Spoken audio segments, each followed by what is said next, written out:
এই রাষ্ট্রটা এই রাষ্ট্রটা কিভাবে গেছে, এই রাষ্ট্রের কিন্তু কোনো ফরেন পলিসি নিয়ে তার কোনো চিন্তা ছিল না।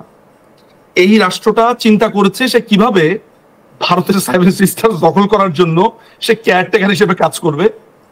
ওর স্বপ্নই হয়েছে ও জীবন একটা কেয়ারটেকার হবে।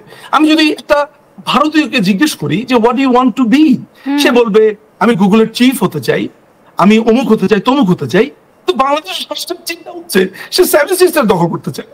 তার তার জীবন হচ্ছে ফেসবুকের মধ্যে ভারতকে একটা গাড়ি দেওয়া, তার স্বপ্ন। এরকম একটা রাষ্ট্রে বঙ্গবন্ধুকে মুক্তিযোদ্ধার স্বীকৃতি দিবে না, বা সে আপনার এরকম একটা রাষ্ট্র, যে রাষ্ট্র তার ঢাল নাই, তলোয়ার নাই, সে মায়ানমারের সাথে যুদ্ধ করবে। হ্যাঁ, সে আমেরিকাকে সে করিডোর দেবে, তার বাণিজ্য, তার মূল আপনার জিডিপি 3% না 2% নেমে এসেছে। 28 লক্ষ লোক চাকুরি হারিয়েছে। এতদিন ধরে আমাদেরকে বলা হতো কি 26 লক্ষ ভারতীয় নাকি বাংলাদেশে চাকুরি করে। বারবার সেটা জানতে চাওয়া হয়েছে আসিফের কাছে।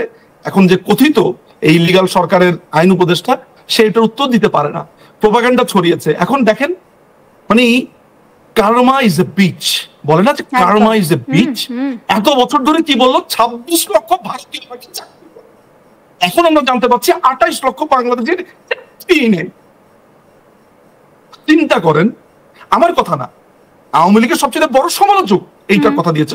সুতরাং if you want to just wrap আপটা যেটা হচ্ছে যে এই যে বঙ্গবন্ধুকে মুক্তিযোদ্ধা স্বীকৃতি বন্ধ করে দিল। আচ্ছা, আপনি আমাকে বলেন তো যে বঙ্গবন্ধু তো বাংলাদেশ, আপনাকে যদি এখন বলে যে মানে যিনি নিজেই বাংলাদেশ তাকে সরিয়ে দেওয়া হচ্ছে, তিনি তাকে যদি বলেন যে আমি তাকে বঙ্গবন্ধুকে মুছে দিলাম, এই যে আমি যেমন হাসছি, আপনি যেমন হাসছেন, আমরা সবাই হাসছি, তাই তো? তো যিনি নিজেই বাংলাদেশ, তাকে কি মুছে দেবে বলেন?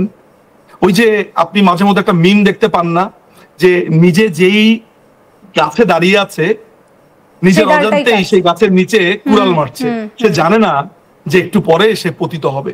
সুতরাং এদের পতন এত ভয়ঙ্কর হবে, এত বাজে হবে, এত ভয়ঙ্কর, এত এত এত বর্ণনাতীত হবে।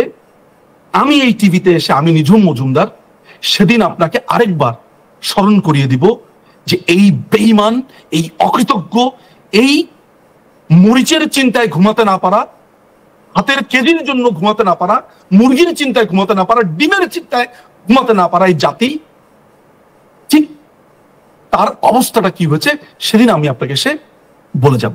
এর থেকে বেশি কিছু এই ব্যর্থ জাতি রাষ্ট্রকে নিয়ে আমার কিছু বলার নাই। দেখুন, বাংলাদেশ আমি তো আসলে বাংলাদেশ শব্দটা উচ্চারণ যখন করি, এখন আর আমার বাংলাদেশ শব্দটা আসে না, আমার কাছে আসে হচ্ছে ইস্ট পাকিস্তান। আমি দিব্য চোখে দেখতে পাই এটি একটি পূর্ব পাকিস্তানের জনপদ হয়ে গেছে। আমি খুব দুঃখ নিয়ে না, আমি মনে হয় খুব কনফিডেন্টলি আর কি বলি, আসলে সত্যি কথা, যে এই পুরো জাতিটা সম্মিলিতভাবে বেঈমান, অকৃতজ্ঞ। আপনি বাংলাদেশের একটা টেন্ডেন্সি আমি দেখেছি, যে একদম ভর থেকে আমি দেখেছি, যেই শ্রমিকটি মধ্যপ্রাচ্যে তার মাথার ঘাম পায়ে ফেলে তার পরিবারের জন্য অর্থ উপার্জন করে, সেই শ্রমিকটি যখন 1 মাস টাকা পাঠাতে তার দেরি হয়, ওই একজনের ঘাড়ে 10 জন বসে খায়, সে তখন বলে যে তার কোনো অবদানই সংসারে নেই। একেবারে ম্যাক্রো লেভেল থেকে এই জাতি বেঈমান। বেঈমান যদি নাই হবে, অকৃতজ্ঞ, এই ভয়ঙ্কর একটা মনস্টার জাতি যদি এটা নাই হবে, তাহলে এই জাতিকে যে তৈরি করলো, যে সৃষ্টি করলো, এই জাতিকে যে সংগ্রামের মধ্য দিয়ে যিনি নিয়ে এলেন, বছরের পর বছর যিনি জেল খাটলেন, নির্যাতনের শিকার হলেন, এবং সর্বশেষ তার পুরো পরিবার শুদ্ধ এই জাতির জন্য তিনি প্রাণ দিলেন, আস্ত বেঈমান, একটা আস্ত অকৃতজ্ঞ, আনগ্রেটফুল, একটা ইতর, একটা ভয়ঙ্কর পশু এই দেশটা। এই যে আমি কথাগুলো বললাম, এগুলোকে কেটে কেটে কালকেই ভাইরাল হয়ে যাবে। কিন্তু আমি আবারও গর্ব নিয়ে এবং নিজেকে বেঈমান বলে, বেঈমান হিসেবেই গর্ব করছি যে আমি আসলে বেঈমান। আমি একটা অকৃতজ্ঞই। এটা শুধু এই জাতি রাষ্ট্র না, আমি শুদ্ধ, আমারই তো দেশের একজন মানুষ বা কিছু মানুষ বঙ্গবন্ধুকে খুন করেছে, আমারই তো দেশের মানুষ জাতীয় চার নেতাকে খুন করেছে, আমারই তো দেশের মানুষের একজনই খন্দকার মুস্তাকের মতো বেঈমান হয়েছে, আমার দেশের মানুষের মতোই তো এই মানুষের মতো দেখতে একটা পশু ইউনুস হয়েছে। এই বাংলাদেশ তো না। আমি আমার জন্ম ইতিহাস তো আসলে এই কোথাও গিয়ে পাল্টাতে পারবো না।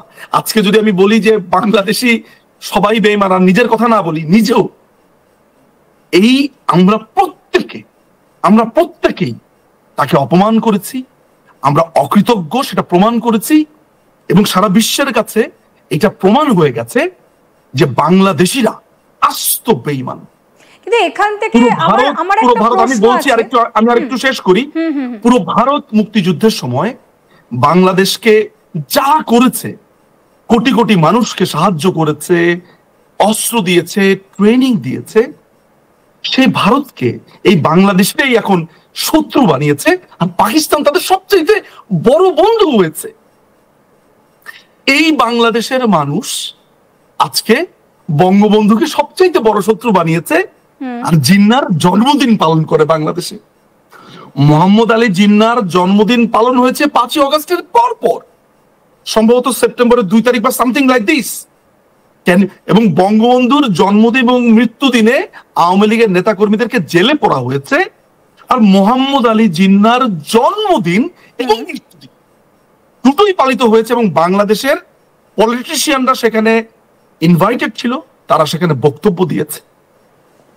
তাহলে বুঝে দেখুন, এই যে এই জাতিকে আমি অকৃতজ্ঞ, একটা আস্ত শয়তান, একটা আস্ত, কি বলবো শব্দ, আর কি কি শব্দ হতে পারে, মৌলবাদ, টেরোরিস্ট, তার প্রত্যেকটা সে প্রমাণ করেছে।